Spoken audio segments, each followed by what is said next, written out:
Good morning, students. I hope you all are doing well. Today's topic is the relation between the union and the state.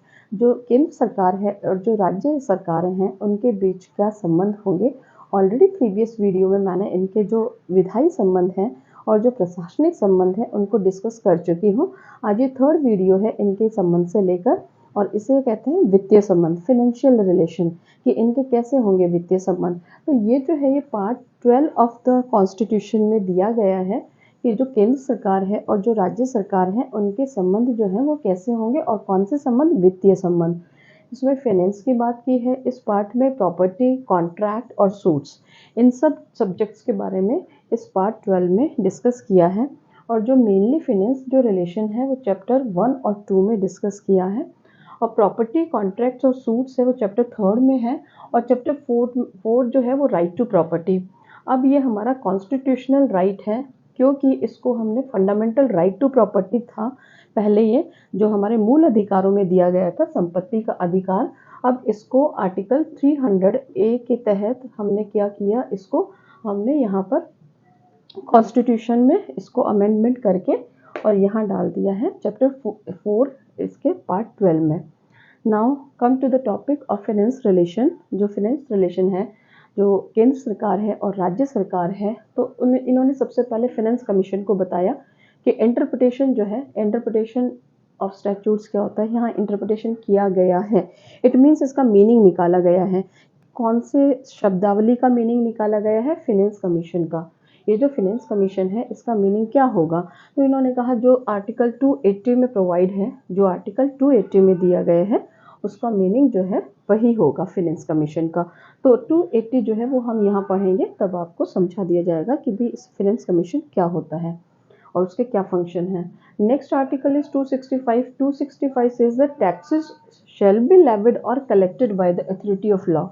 जो tax है वो क्या किया जाएगा, उनको लगाया जा सकता है और कलेक्ट किया जा सकता है। किसके द्वारा, टैक्सेस लेविड का मतलब होता है उनको टैक्सेस को इम्पोज करना, और कलेक्ट मतलब उनको वसूल करना बाय अथॉरिटी ऑफ लॉ, कि जितने भी टैक्सेस लगाए जाते हैं और कलेक्ट किए जाते हैं वो लॉ के प्रोसीजर से, लॉ के थ्रू ही उनको लगाया जाएगा, इम्पोज किया जाएगा, अदरवाइज नॉट।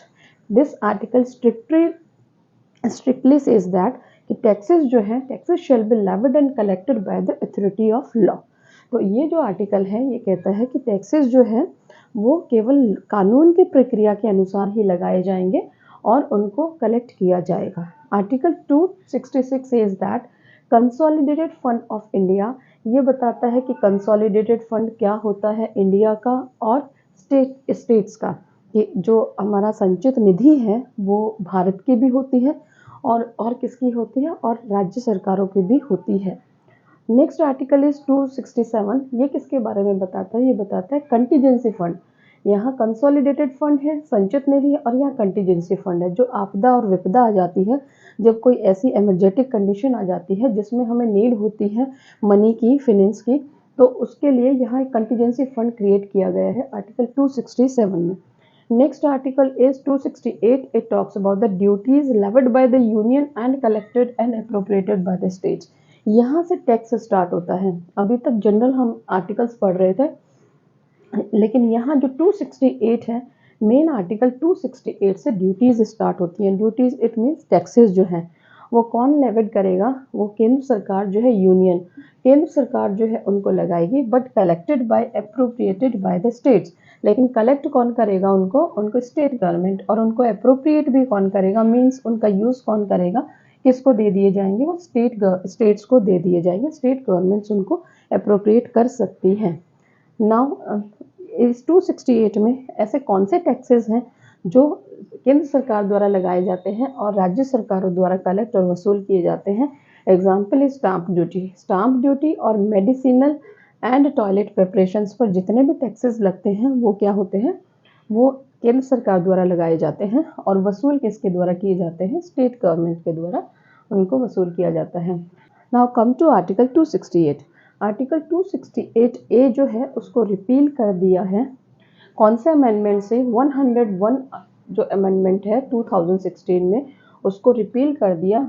क्यों इसको रिपील किया, क्योंकि ये यूनियन गवर्नमेंट जो है वही सर्विस पर टैक्स लगा सकती थी और उसका रोल था।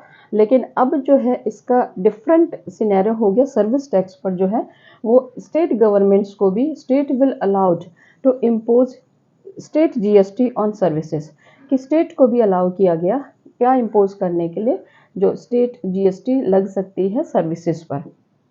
तो ये जो चेंज किया था ये 2016 में ये एक्ट जो है अमेंडमेंट एक्ट आया था, इसके थ्रू हमने 268A आर्टिकल को रिपील करके अब नाउ जीएसटी जो है टैक्सेस है वो सर्विस पर लगता है। आर्टिकल 269 जो है वो क्या कह रहा है, वो कह रहा है taxes levied and collected by the union, कि लगाएगी भी यूनियन यानी केंद्र सरकार और उसको कलेक्ट भी यूनियन करेगी, but assign to the states, लेकिन वो क्या किसको असाइन कर दिए जाएंगे, स्टेट्स को दे दिए जाएंगे कि वो उनका यूज़ कर सकते हैं। Now taxes on the sale and purchase of goods, इसका 269 में जो है वो कौन से टैक्सेस की बात कर रहा है, वो टैक्सेस की बात कर रहा है सेल और परचेज ऑफ गुड्स की बात कर रहा है, कि वो कौन लगाता है, वो स्टेट गवर्नमेंट लगाती है। कलेक्ट कौन कर रहा है, स्टेट गवर्नमेंट कर रही है, बट वो असाइन कर दिया जाता है राज्य सरकारों को। Now come to article 269A। 269A ये 101 अमेंडमेंट से इसको डाला गया कॉन्स्टिट्यूशन में, and it talks about the union will levy and collect goods and services tax. यहाँ सर्विसेज टैक्स को 269A में इन्होंने कहा कि उन पर जो है कौन लगाएगा, उस पर यूनियन गवर्नमेंट जो है वो लेवी करेगी टैक्स एंड कलेक्टेड, और वो कलेक्ट भी यूनियन गवर्नमेंट ही करेगी on supplies in the course of inter state trade और कॉमर्स। जो इंटर स्टेट ट्रेड और कॉमर्स है उससे रिलेटेड जो टैक्सेस लगाई जाते हैं वो यूनियन गवर्नमेंट जो केंद्र सरकार है वो लगाती है, कलेक्ट भी केंद्र सरकार करती है, but it will be split between the union and the states. लेकिन ये डिवीज़न हो जाता है, स्प्लिट हो जाता है, ये दोनों में बट जाता है कि भाई जो केंद्र सरकार है उसका कितना परसेंट है और जो ये स्टेट गवर्नमेंट्स है इनका कितना परसेंट जो जीएसटी है वो डिस्ट्रीब्यूट होता है। इसका निर्धारण कौन करता है, कॉन्स्टिट्यूशन में जीएसटी जो काउंसिल है उसका डिसीजन फाइनल होगा कि इसके डिसीजन के बेस्ड के ऊपर ही इनकी टैक्सेस की जो जीएसटी है उसका डिस्ट्रीब्यूशन केंद्र और राज्यों में होता है। Now come to Article 275. 275 talks about the grants in aid. ये grants in aid क्या होती है, ये एड होती है सहायता, कि जो केंद्र सरकार है वो राज्य सरकार को सहायता देती है, किस रूप में, मनी के रूप में, पैसे के। Article 280 talks about the finance commission, कि फिनेंस कमीशन जो है वो 280 में दिया गया है कि वित्त आयोग, और वित्त आयोग में कितने मेंबर्स होते हैं, एक चेयरमैन होता है और उसके अदर 4 मेंबर्स होते हैं। तो इन अदर 4 मेंबर्स की जो अपॉइंटमेंट है वो प्रेसिडेंट द्वारा की जाती है। ये जो वित्त आयोग है ये रिकमेंडेशंस देता है, किसको देता है, प्रेसिडेंट को, कि अपनी जो भी इसको रिकमेंड करना होता है फिनेंस को लेकर, कोई भी सर्विस टैक्स को लेकर कितना केंद्र सरकार और राज्य सरकार के बीच डिस्ट्रीब्यूशन होगा, इसकी सारी रिकमेंडेशंस किसके द्वारा दी जाती है, वित्त आयोग के द्वारा दी जाती है।